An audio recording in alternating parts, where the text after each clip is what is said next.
Hello everyone, welcome to Special Conversations. I'm Laura Sims, your host, and I'm so happy to have Bob Dreyfuss here tonight. He is a recent transplant to Maplewood and an independent investigative reporter. He's going to enlighten us about the US-Iran conflict and the Islamic regime's role in that conflict. But first, before we get to that, I'm going to just tell you a little bit about Bob. In his investigative reporting, Bob specializes in politics and national security.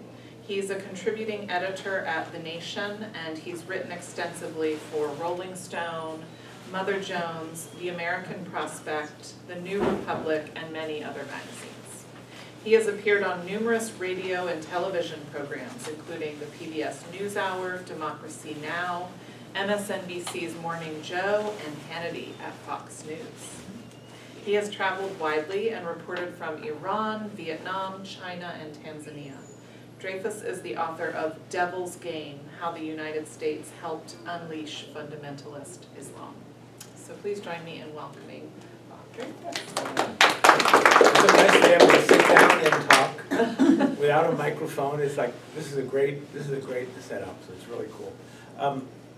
So I'm going to talk a little bit about my visits there, and then I think Laura has some questions, and then I hope you all think of questions to ask, as we go along. I visited Iran the first time in 2008, at a time when it was difficult to get a visa for Americans, and especially for journalists. I went with a group, therefore, called the Fellowship of Reconciliation, which is a quasi-religious group that was organizing a trip to Iran for a couple of weeks. So they brought me along, and I wrote journalism on my visa application and got accepted, so I wasn't like fooling anybody. But it was a really, really great trip. We visited 4 cities. We visited Tehran, Isfahan, Shiraz, and Qom, Qom. That's the religious capital of Iran, where most of the mullahs get their training in religious studies and so forth.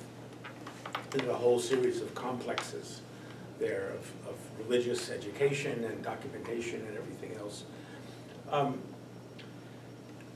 In fact, in Qom, we met an Ayatollah who turned out to be the former intelligence minister in the 1980s, who was responsible for many executions of dissidents and others in the early 1980s. And he now was running one of these religious institutions.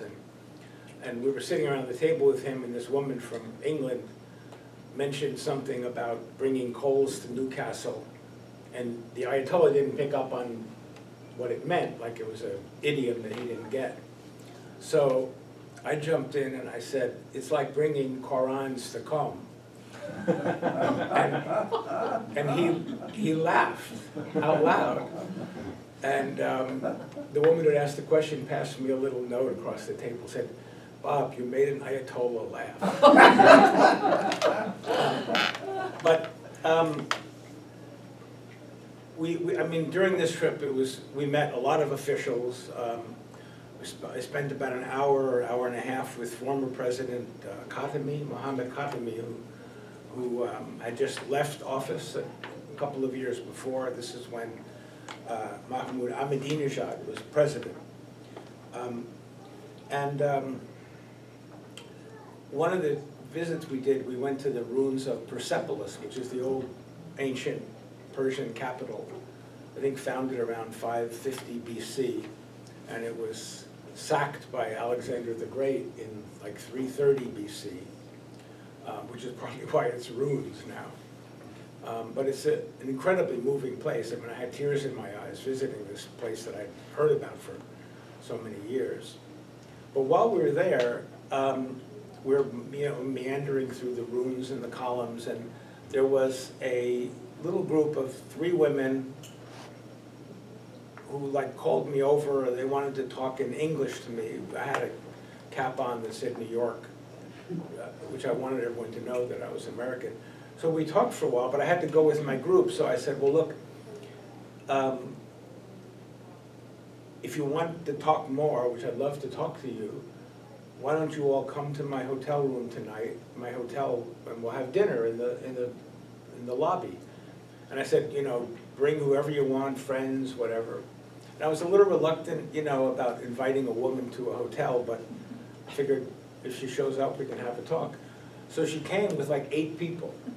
And we sat around, I have a photograph of it somewhere, we sat around this big table, and we spent from like 7 o'clock till after 11 talking about politics and life in Iran. We had the best conversation about the difficulties of life and inflation, and she was very proud that Shiraz, which is the town outside of Persepolis where she lived, she was a dentist, that they had the lowest vote totals for Ahmadinejad in any precinct in the, and I was surprised how, it was like 4 men and 4 women who came, all different ages. I was surprised how openly they wanted to talk, but I guess, you know, before I went to Iran, everyone was like, oh my God, you're going to Iran, it's so dangerous, are you gonna protect yourself? And it turns out it's like one of the safest places you could possibly go to. There's like 0 crime. But also, everyone is incredibly friendly. And I came back from the country saying, you can't buy food in Iran because anywhere you go, people buy you food. Example, a couple of people, we took the metro up to this area because we wanted to visit this coffee shop where one of the few places that Iranian men and women could kind of sit down and unwind and relax and socialize without the morality police, you know, bothering them. So we got off the metro and we're looking at our guidebook to figure out, you know, how to get there. And this car pulls up to the side of the road. And there was a woman in the car and with 2 kids in the back. She's like, can I help you? And we said, oh no, we're good. She said, we're just looking for this coffee shop. And she said, oh, we'll get in and I'll take you. And the 3 of us, we looked at each other and we said, okay. We got in the car. And off we went driving through these streets. And she brought us to the coffee shop and dropped us off.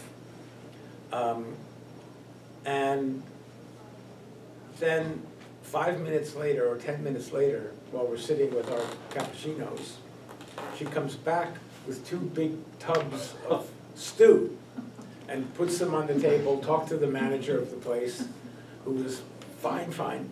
And she brought us dinner.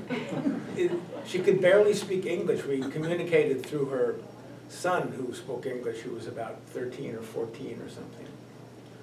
So I don't want to tell too many stories like that, but it happened everywhere. Everywhere we went, we got welcomed by people. And we visited people in their homes. We went to the home of a very prominent Iranian filmmaker. The film industry in Iran is very big. They win Oscars and all kinds of things, right? And he had 2 wives, which is not unusual in Muslim countries.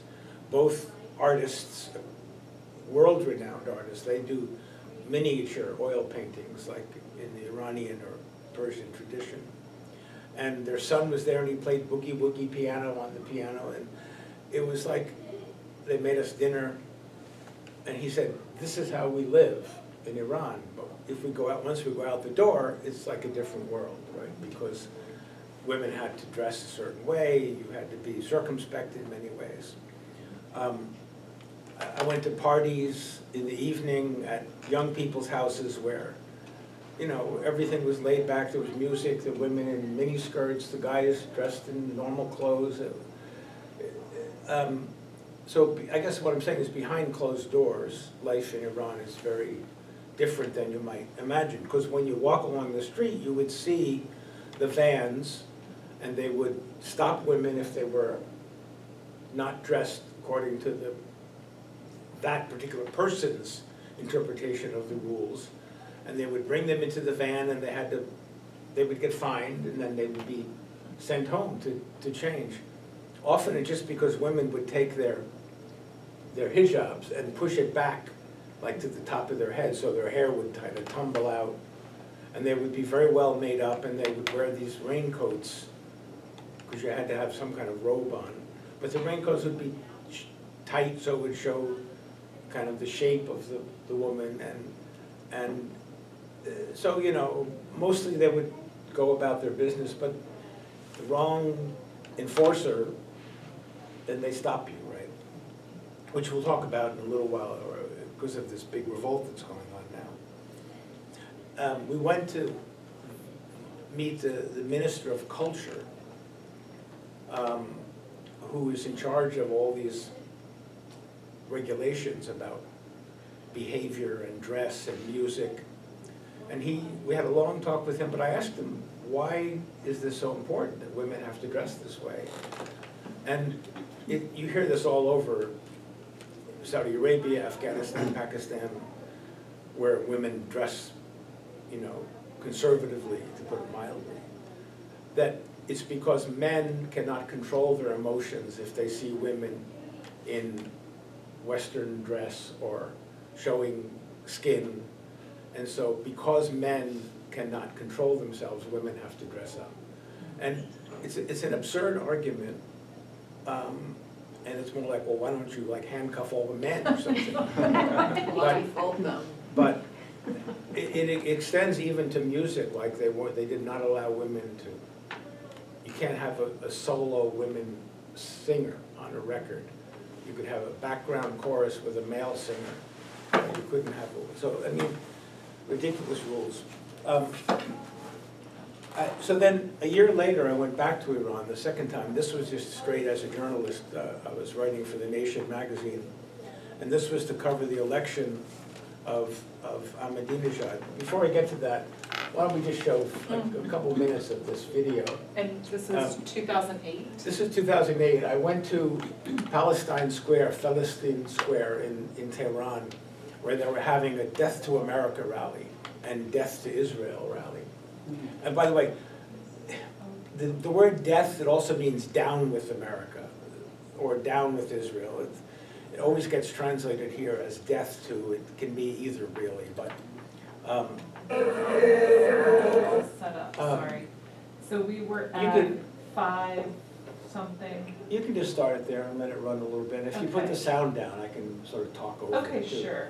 I went to this rally because I'd heard that it was Palestine Day in Tehran, and they were having this rally, and they told me don't take photographs there, but of course, obviously I did, plus video. And I wandered all through the crowd, and I talked to people, not all of this on the video because I was talking. And eventually you'll see this line of soldiers that were lined up, dressed in black with headbands.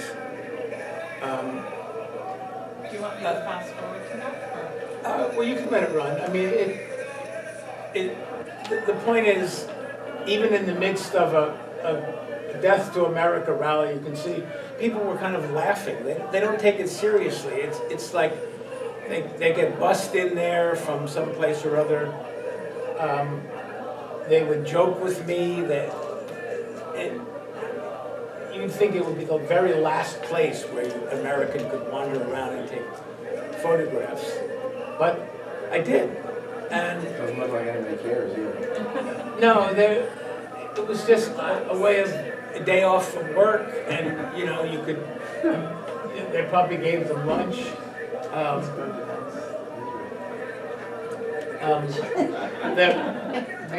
These, you know, militants, I mean, you could, this does not say anger to you, right? I don't think. So anyway, if you put the sound all the way down, I'll keep talking. When it comes to that part about the line of soldiers, I'll come back. When I went back a year later, I was there as a reporter. I carried my notebook around. Everywhere I went, people would come up to me, or they would tell me, here's the list. These are like the militants here. You can see them. And I don't think it's on the film, but I interviewed some of these people. I said, do you speak English? you know, why are you here? And they would laugh like, oh, you're from America, you know, what do you, it was like a joking time. I think that's on here a little bit. Is it? Yeah, Um, coming up if you want me to turn it up. You can put the sound up, yeah. I Okay. mean, you can see they're waving to me, they're laughing, they were like elbowing each other or poking.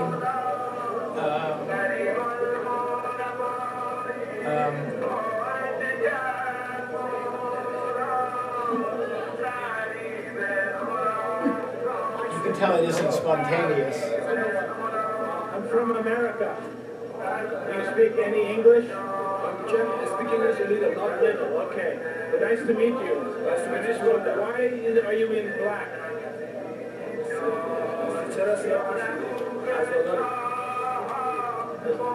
Morning.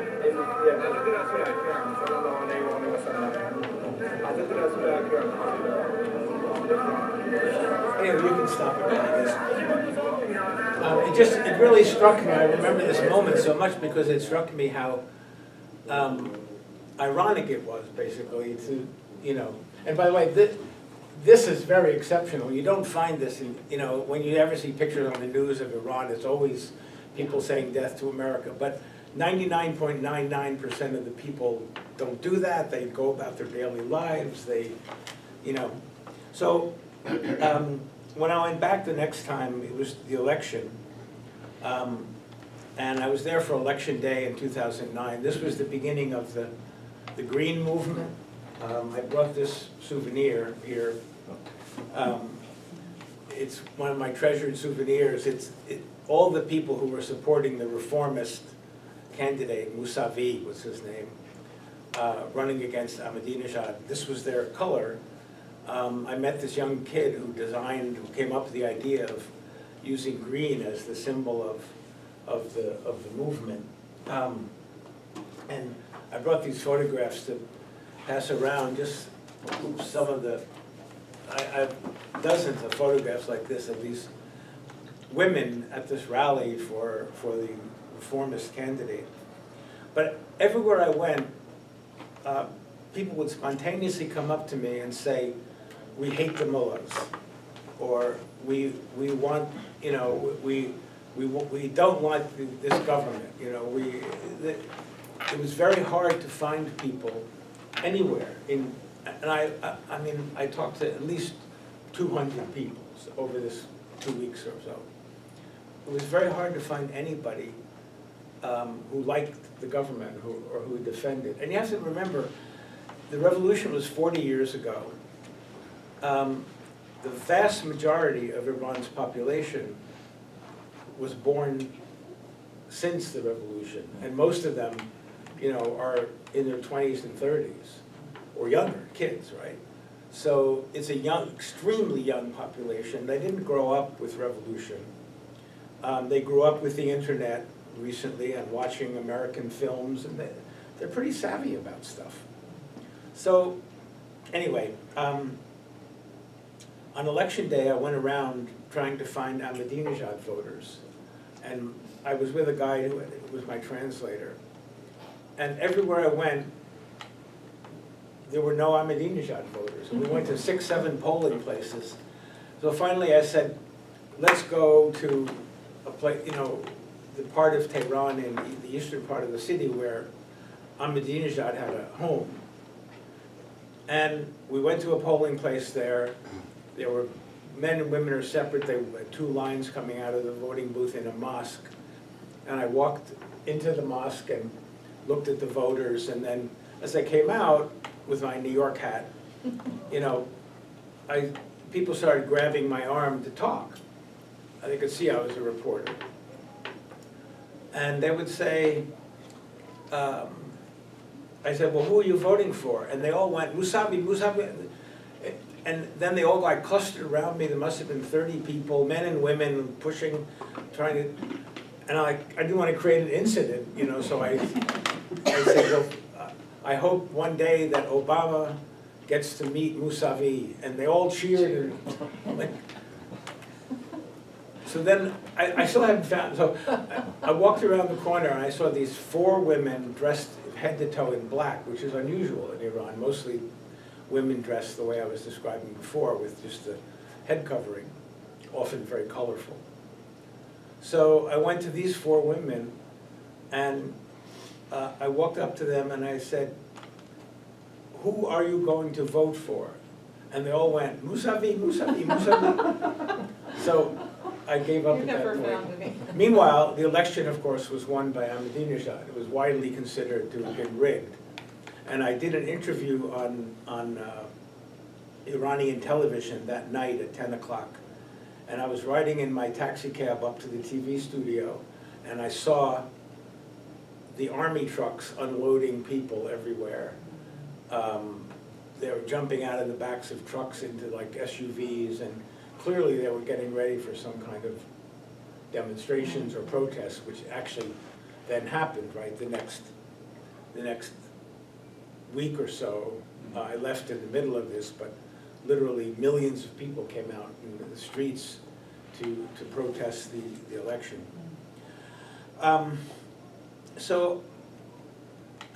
I guess what I wanted to say is that there's grounds objectively for Iran to become, if not friendly to the United States, at least not an enemy of the United States. And there's a constituency in Iran for that to happen. How you get from here to there is, another issue. I will say that Ahmadinejad was elected after Khatami was president, who was a reformist who tried to massively reform the system and failed because of the internal opposition. When Bush said axis of evil in that famous State of the Union speech, Iran and Khatami had been reaching out to Washington, and that shut the door on all of that. And it really led to Ahmadinejad's election a couple of years later, in 2005, because of a reaction to that's how America responds to us. Then we're not there. So anyway, that's my intro, and we can talk about anything that you want to bring up or talk about. I was wondering if you could tell us about the ongoing protests and strikes, especially those by women, and what you think they mean for the future.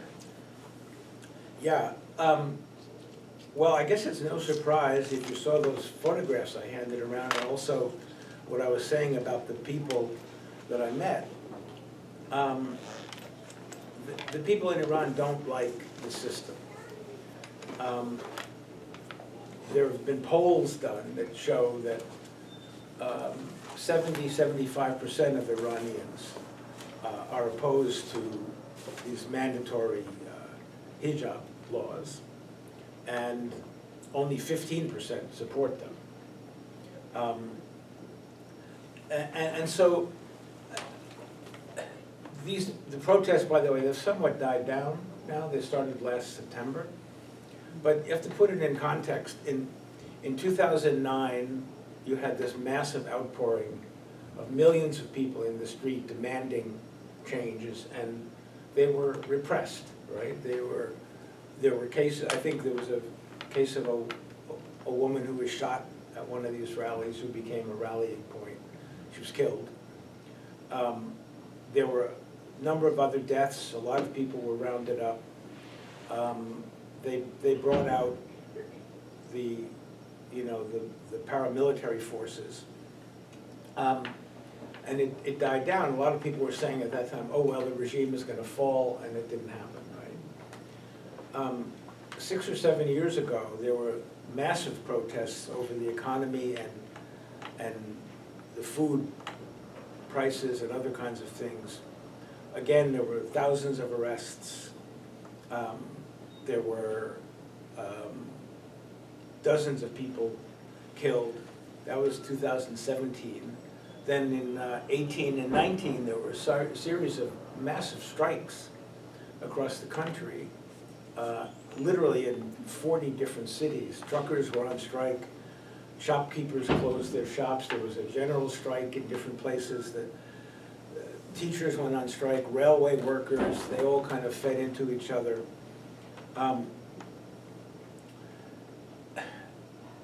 That also was repressed.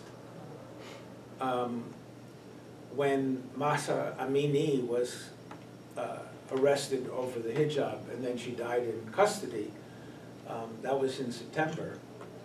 And that triggered a spreading series of revolts, often led by women, which is, you saw in this picture, there are almost no women, right? Many women who took off their hijabs, who protested, a lot of young people especially, campuses especially. And by the way, the thing about Iran is, it's kind of like the United States, where we have red and blue areas. It's not really states. If you go to Texas, you see that the cities, Houston, Dallas, San Antonio, Austin, they all vote blue. They vote Democrat. But it's the rest of Texas that votes red. The same thing with every state in the nation, including New Jersey. You know, Newark and Camden and Atlantic City, they vote blue, but then there's whole swaths of the south and the northwest of the state that vote Republican. So it's like that in Iran. You have the cities that are much more liberal, much more progressive, much more educated, and then you have these vast, you know, rural areas which are much more conservative.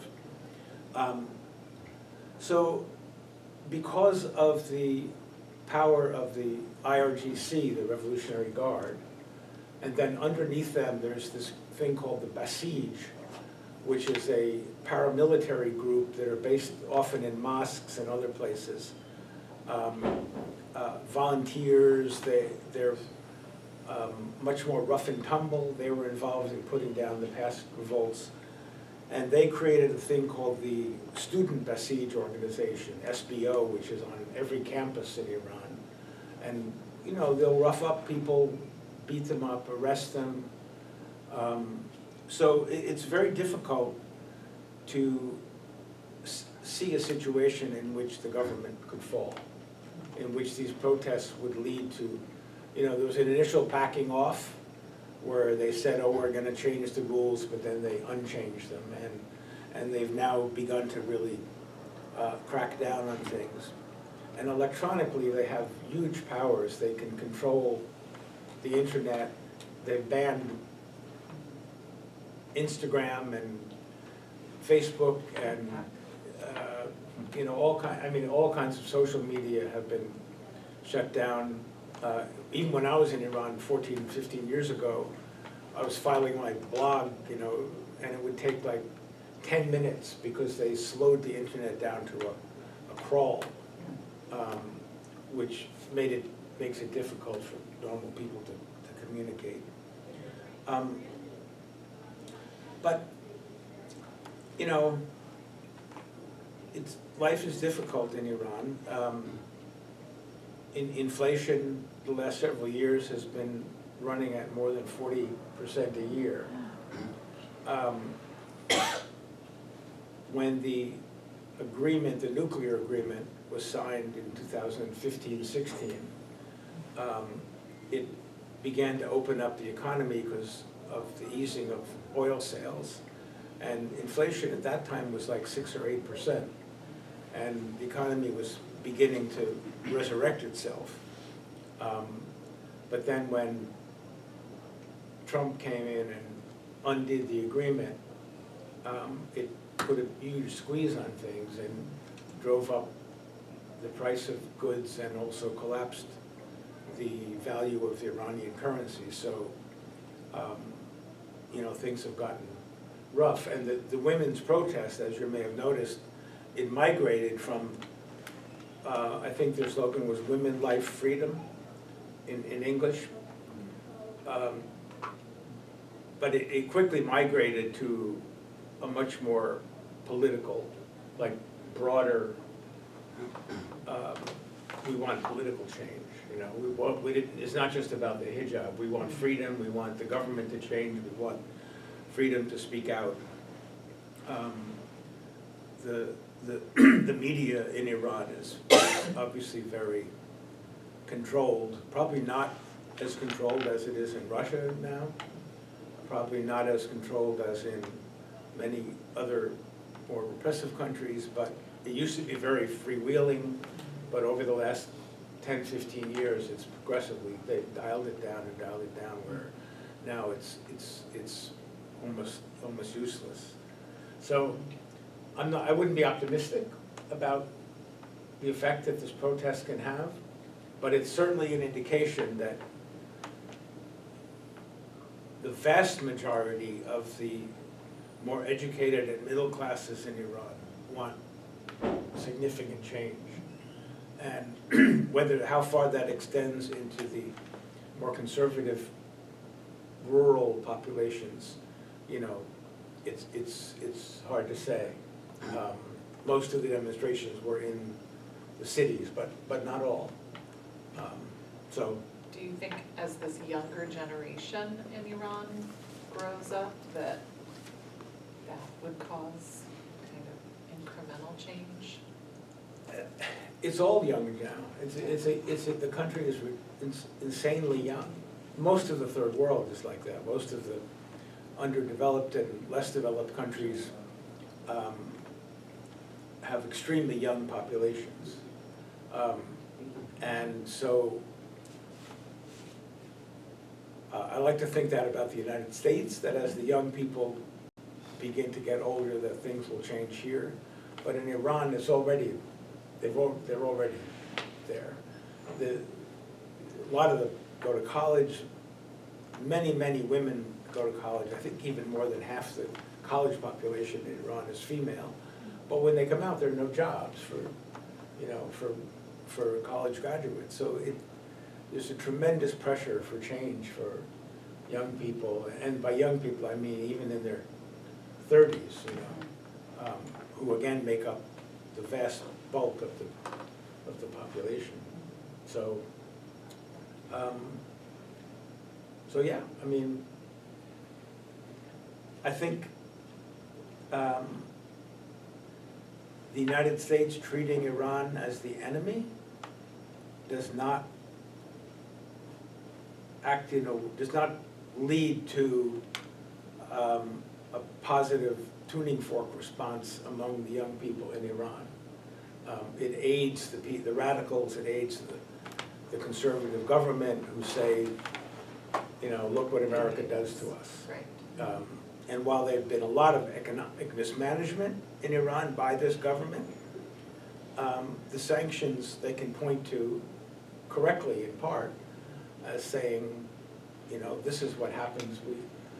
We signed an agreement with Iran, with America, and look what they did to us. So, yeah. So what are the chances, do you think, of a war happening? I hope small. I once interviewed a guy who had seen the actual war plans that the Pentagon has for not a war with Iran, but for an attack on the nuclear facilities, and it's really scary stuff.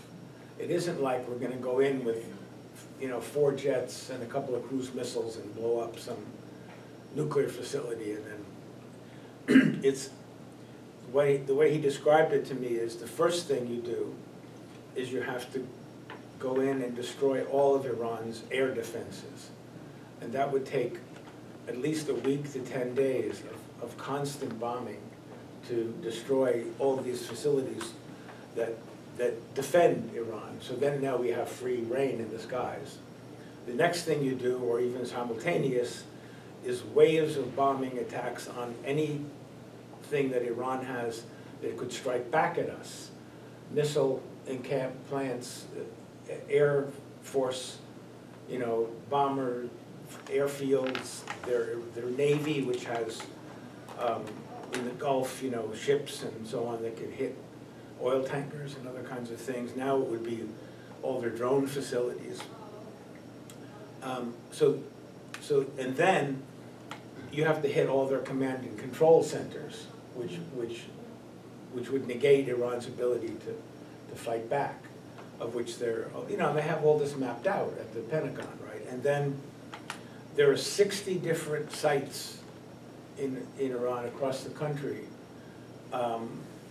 where nuclear research is happening, or production, centrifuges, where their centrifuges are built, where uranium is stored, where all this research, labs, all kinds of things. So all of these would have to be hit. So the way he described it to me is that it would be like a 6-week bombing campaign with everything that we have, from aircraft carriers and cruise missiles and long-range bombers and everything else, in which tens of thousands of people would be killed. So it's pretty ugly stuff that could happen, right? And Iran is twice the population of Iraq, so it's a much bigger country, and probably more developed and more educated than Iraq, certainly than Afghanistan. So the solution really is diplomacy, right? And Biden, Obama, John Kerry, who was, negotiating the agreement, they all agree on that topic. So with years of diplomacy that finally succeeded in 2015, right? We kind of forget now because it was 8 years ago, but what that agreement did was really astonishing, right? It reduced the centrifuges that Iran has by 2/3 or 3/4. It reduced the amount of uranium stockpile that they had that's been enriched by 97%. So they kept only the tiniest part of their uranium. It limited enrichment of uranium to 3.6%, which is way, way, way under anything that could make a bomb. That's what you'd put in a nuclear plant to get power, right? Intensive surveillance, inspections, cameras put in place, total prohibition on any kind of research involving weapons. And it pushed back Iran's ability to make a bomb 10, 15, 20 years into the future. Now, if they were to end the agreement themselves and try to make a bomb, they might have been able to do it in a year or two. But now that the agreement has been dismantled, General Milley, the chairman of the Joint Chiefs of Staff, said recently that Iran could, in about a couple of weeks, have enough uranium to make a bomb, and then in a few months could actually build a warhead. Now, even the Israelis say it would take another year or two for them to be able to deliver that. They're nowhere near North Korea's level of development. By the way, nor have they ever tried to do any of this. They don't have any nuclear weapons. They've never moved in that direction that anybody can tell, at least since the 90s when they were in the very sort of baby step stages of doing that. The problem with Obama's agreement, which any Iranian will tell you, is that they didn't really lift the sanctions. So President Rouhani, who made the agreement, told Iranian voters and the public that if we make this agreement with the United States, we're going to get sanctions relief. But there have been so many levels of sanctions going back to the Carter administration, and then Reagan, and then Bush, and then Clinton, and then the second Bush, on everything from human rights and terrorism, and every time Iran would do something bad, there would be another level of, all those sanctions were kept. And even the sanctions that were lifted I can't get into all the details, it's very technical, but it really prevented Iran from breaking out of the isolation that it had been put in. So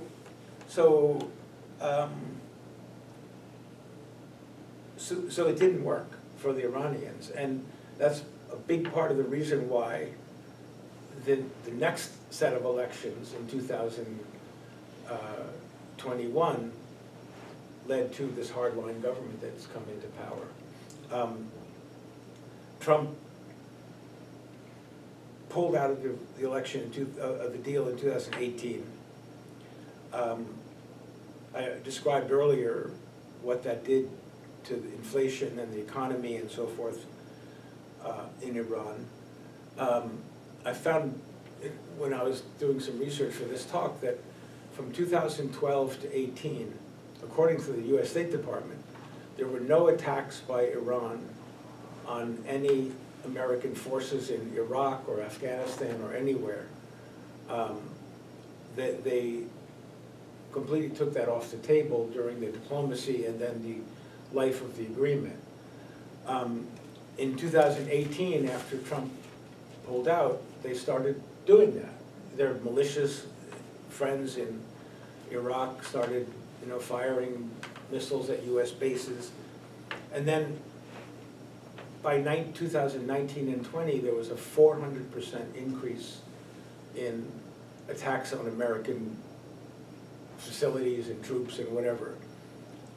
That's just one small example of the stupidity of, not only did it move Iran a lot closer to a bomb, but it made them a lot more angry, and they fight back in the way they can, in this asymmetrical way, right? They're not going to attack America, but they have people all over the region and friends and allies that can strike back at us, including striking at Israel. So, I don't know what, will there be a war? Biden still says that he wants diplomacy, but weirdly enough, he ran an election campaign in 2020 saying Trump made a huge mistake in canceling this agreement, and if I'm elected, I'm going to go back in. And then he got elected, and he didn't go back in. And they had a protracted back and forth with Iran, and Iran was making some reasonable demands, like, give us some guarantees if we go back into this agreement that you won't pull out again if Trump gets reelected. And okay, it's hard to do that, but there are ways of solving that diplomatically, to come up with an agreement that basically says, okay, if that happens, we'll take the blame or something. So the agreement never got done in the, more than 2 years that Biden has been back in office. And they use the excuse now of these protests and other things. If you ask Obama, he was very clear, and Kerry, that we didn't sign the agreement in order to fix everything about Iran. The human rights internal record, their role in Lebanon, their role in the Syria war, that's all separate stuff.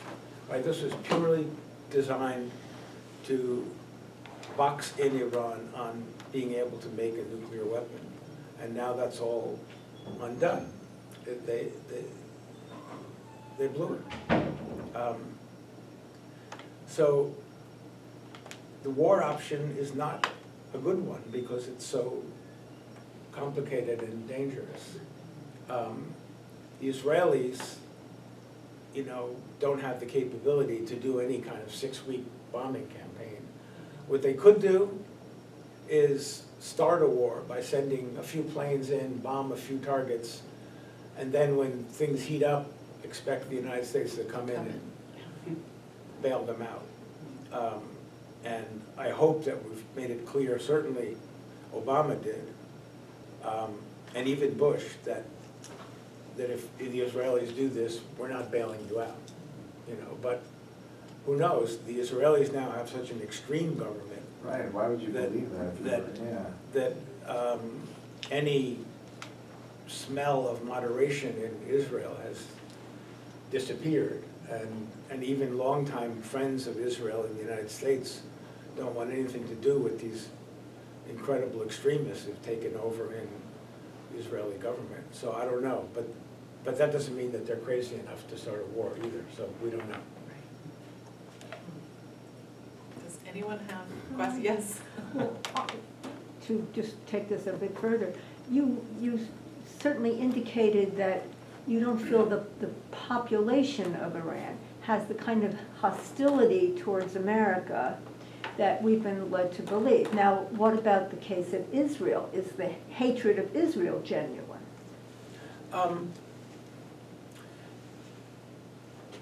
since the new government came to power in 1979 in Iran, they've used Israel as a way of revving up the population, or trying to, right?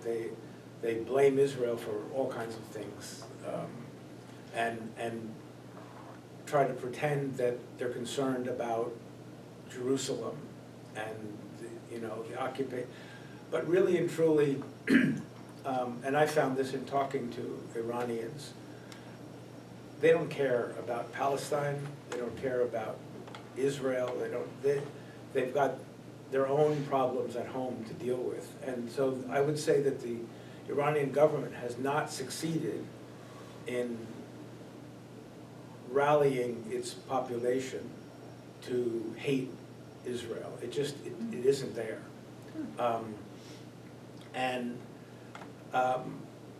Yes, of course, when you're subject to constant propaganda, just the way Russians now are subject to constant propaganda about Ukraine, a certain segment of the population is going to buy into it.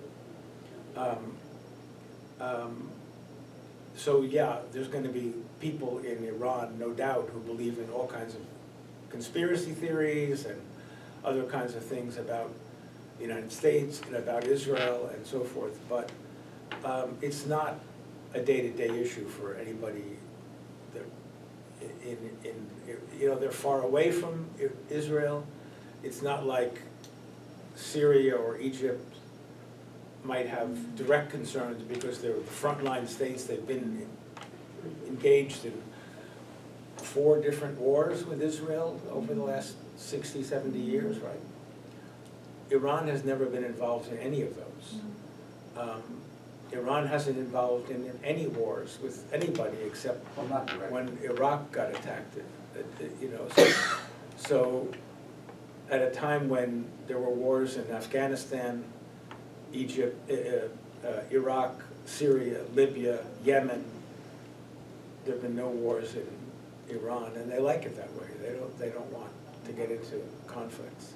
That answers. Yeah, Because it's just a follow-up. Yeah, That answers the question as regards the country of Israel. But how strong do you think anti-Semitism is among Iranians? I'm sure it's there.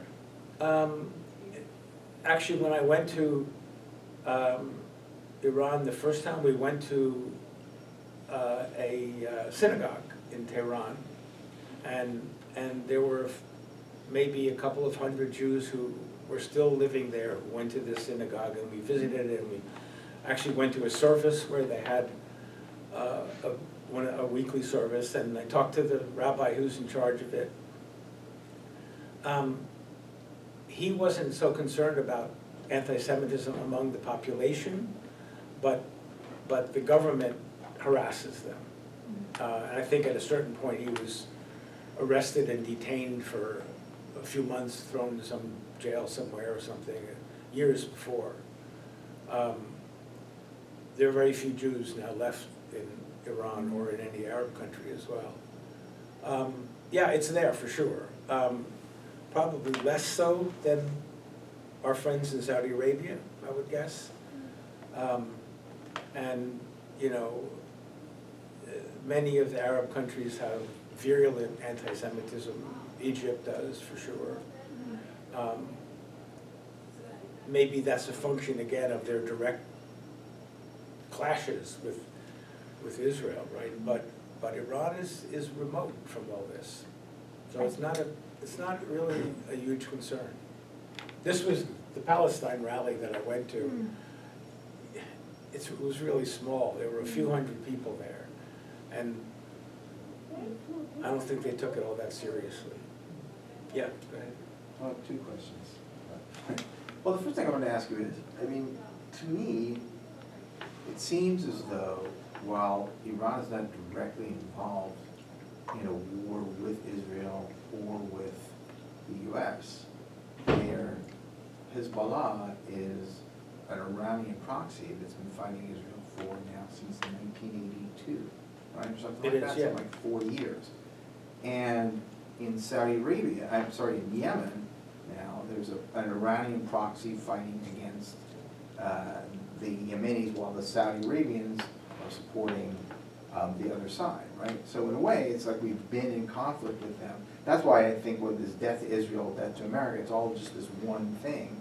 And I don't know that, like, I'm less concerned about any kind of war between the US and Iran directly, but it seems like there's a very, I don't know how you feel about this, that there's a very strong possibility of an overreaction by Israel that can trigger a broader war. Like there's sort of, instead of it being a proxy war, it becomes a more direct war. It kind of goes past, instead of going through Hezbollah, it becomes Iran and Israel against each other, especially with the reactionary government. Well, it's happened, right? The Israelis have invaded Lebanon 4 times or Yes. something. Mhm. Once went all the way to Beirut and occupied. Took over the country, yeah.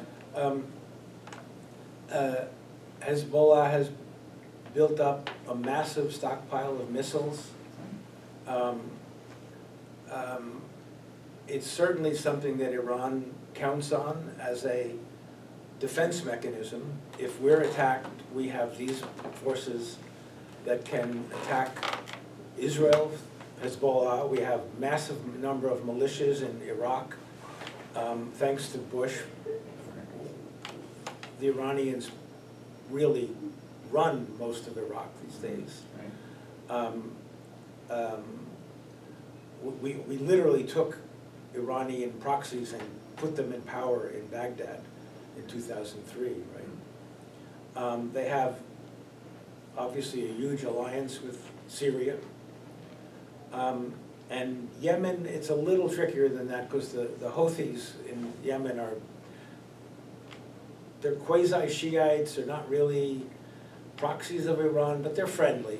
And the war there has left hundreds of thousands of people dead thanks to the Saudis and the UAE, which have done, massive bombings of civilians and so forth in a country that is so ridiculously dirt poor that. Isn't it like one of the poorest countries in the world? It's along with, Somalia and Afghanistan and South Sudan, it's just,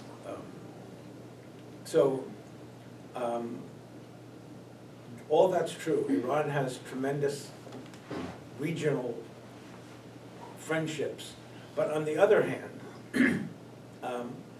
thanks to the United States, Israel and Saudi Arabia and the UAE are massive military powers, all 3 of them, right? We've given them the very highest, Ukraine would die to get what we've given to those countries.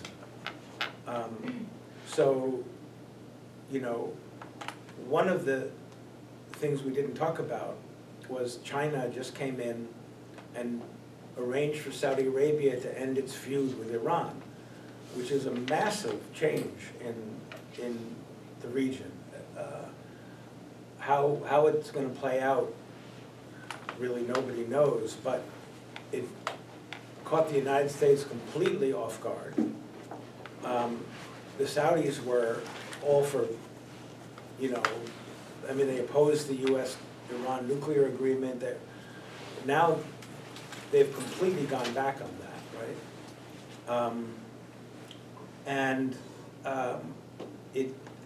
Part of the reason was in 2019, after the agreement had fallen apart, after Trump pulled out, the Iranians sent a handful of drones into Saudi Arabia and did this incredibly targeted bombing of Saudi oil fields that shut down half of Saudi Arabia's oil exports, which caused the price to spike for a while. And it terrified Mohammed bin Salman, who's the ruler. So I'm not surprised that he would eventually find his way to this agreement, because the message from Iran in that was, we can do a hell of a lot of damage to the oil fields in the Persian Gulf with just a few little drone attacks, you know, and they could send 100 times that many drones into Abu Dhabi and Saudi Arabia and other oil producers. So yeah, I mean, thanks to Trump's action in pulling out of this deal, Iran has moved massively closer to Russia, has signed huge deals with Russia, is now supplying weapons for their war against Ukraine, has moved massively closer to China, signed multi-billion-dollar deals and 25-year agreements, is using China to export oil against the Chinese. Basically say, we don't care about your sanctions, we're gonna buy oil from Saudi Arabia, what are you gonna do about it? And the answer is nothing. So, and now there's a thing called the Shanghai Cooperation Organization, the SCO, which includes Russia, some of the Kazakhstan, China, India is part of it, and now Iran is gonna join. It's a whole kind of geopolitical counterweight to the United States and NATO that's starting to develop in Asia, and Iran is hooking up with that. All this it's an own goal. I mean, we did this. And the Iranians want Western technology. I mean, I've talked to top people in Iran, Minister of Industry, people, they want, you know, American oil company technology to come in, and they want American automobile, you know, robot technology. They want all the computer, the Iranian,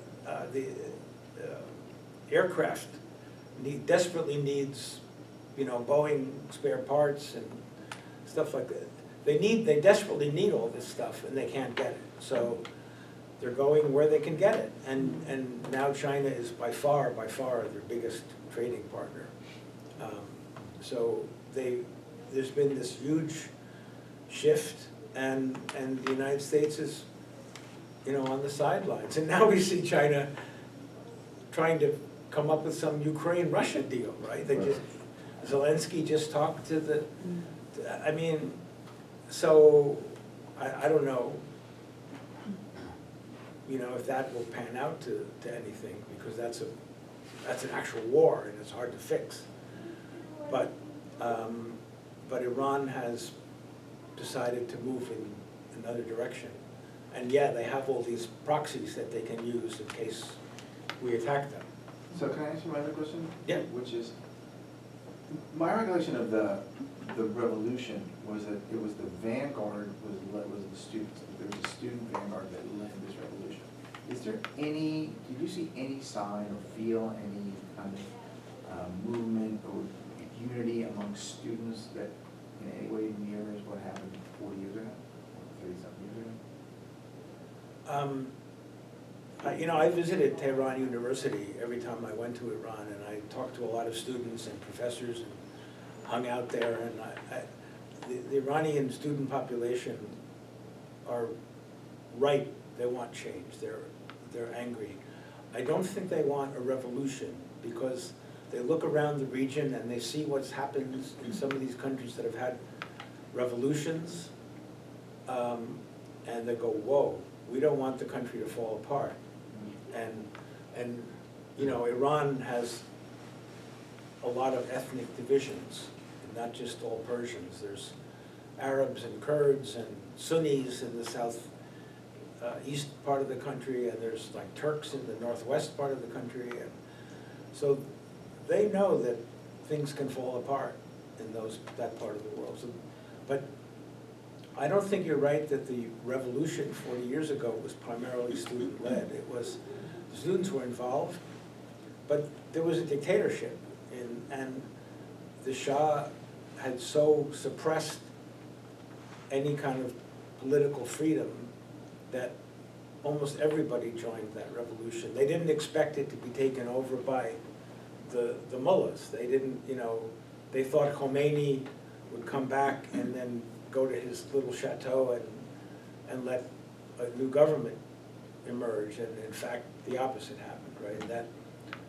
that shocked a lot of people, the students, the communists, the socialists, the different ethnic groups, the liberals, the bazaar, that was a, you know, that was a big factor in the revolution. I mean, I've been to the Tehran Bazaar, it's massive, it's like a square mile of shops, incredibly beautiful, under covered walkways with selling everything you could imagine. But that all shut down, you know, they went on strike, so, you know, and eventually the military joined the revolution and refused to shoot, you know, the protesters. So it was a very complex, true revolution that was hijacked by these religious characters, and maybe a lot of them should have seen it coming, but they didn't. Now today,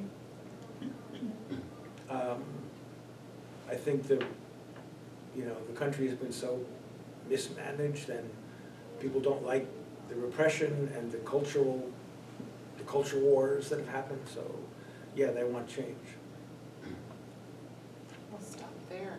Thank you, Bob. Thank you very much.